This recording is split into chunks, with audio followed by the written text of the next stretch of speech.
So Mike Tannenbaum strikes again. Here's his top quarterbacks in the AFC in order. Pat Mahomes, Josh Allen,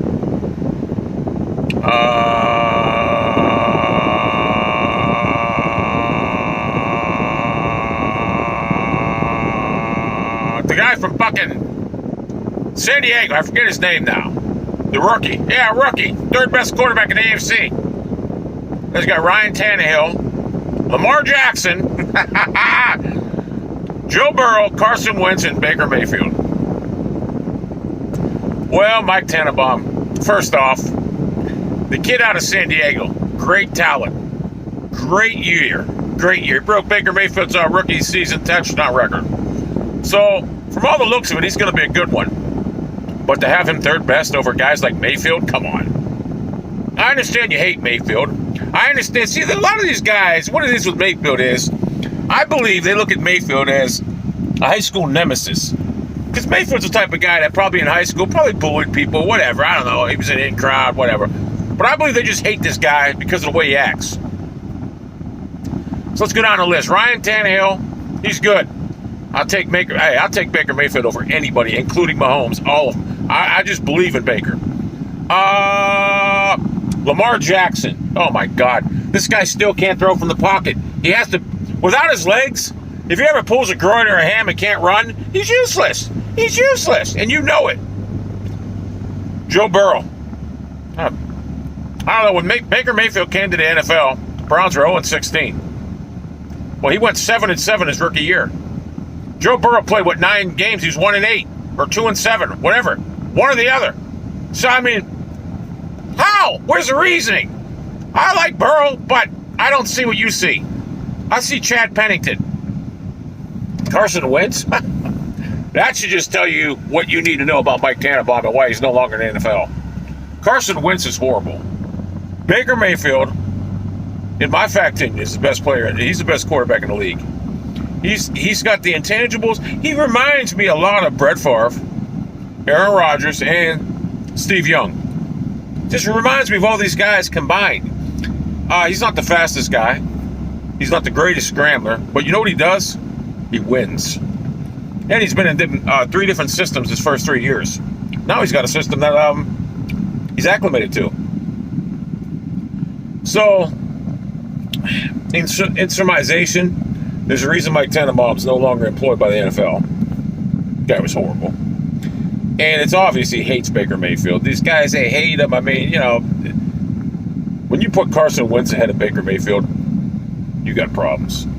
When you put Lamar Jackson ahead of Baker Mayfield, you got problems. We all know what happens. Lamar, he's durable.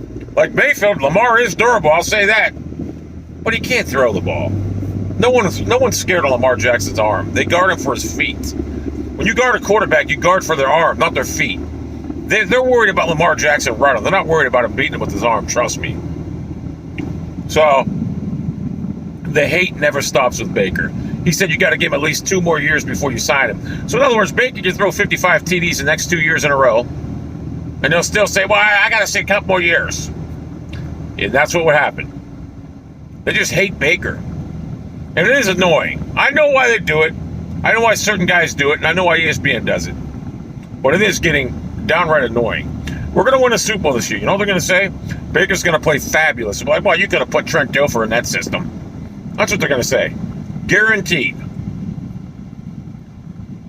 All I know is since Baker Mayfield came to Cleveland, instead of being 1-15 and 0-16, winning 1 game in 31 tries, we're a playoff team. You know what's funny? You know how you measure a quarterback, a true test of a quarterback, is what they do in the playoffs. Correct me if I'm wrong, didn't Baker Mayfield excel in his first 2 playoff games? I'm sorry, we would beat Kansas City if fucking Kevin Stefanski knew how to call fucking plays. Kevin Stefanski's his own worst enemy. All these Browns fans think he's great. He is a good coach, but he's got some learning to do when it comes to calling plays. There was a lot of games last year he fucked up. Specifically, the Dallas game, we almost blew that one. The Jets game, he blew that fucking game. Yeah, let me get a quarterback that hasn't played with any of these guys because all my receivers got COVID. Let me throw the ball 60 fucking times with 2 beast running backs on the bench. What a fucking joke. So I like Stefanski, don't get me wrong, but he does some things that make you scratch your fucking head. You know? A couple games there. Tennessee Titan game we almost blew. I will say this: if Kevin Stefanski was our coach against the Steelers, we blow that lead. I really believe that. Kevin Stefanski has a tendency to fucking get too relaxed, just want to run the clock out. You gotta listen. Great teams like New England, you know how they got great? When they get a 30-point lead, they extend it. They put their foot on the fucking gas. They crush the throat, whatever. They just want to extend it. They're not trying to fucking run the clock out. That's how you win in this league. You don't win being content. I watched that Cowboys game earlier on NFL Network. Boy, that was some of the worst coaching by Stefanski I ever seen. He blew that lead. Took his foot off the gas. And Kareem Hunt not touching the ball 6 times in that KC Chiefs game. Man, we had that team beat. People want to blame the defense. I blame Stefanski. Our defense only held them to 22 points. You blame Stefanski there, buddy. He lost that game for his horrible play calling. We got the ball left with 6, 7 minutes, 5, whatever it was, and he kicked the ball away. Nah, you got to call better plays, boy. So, why I like Stefanski? Yes, but I'm not as high as everybody else is. I know he's a good coach. But he needs to maybe let Van Pelt call plays. Mike Tannenbaum, you're a clown. Thank you.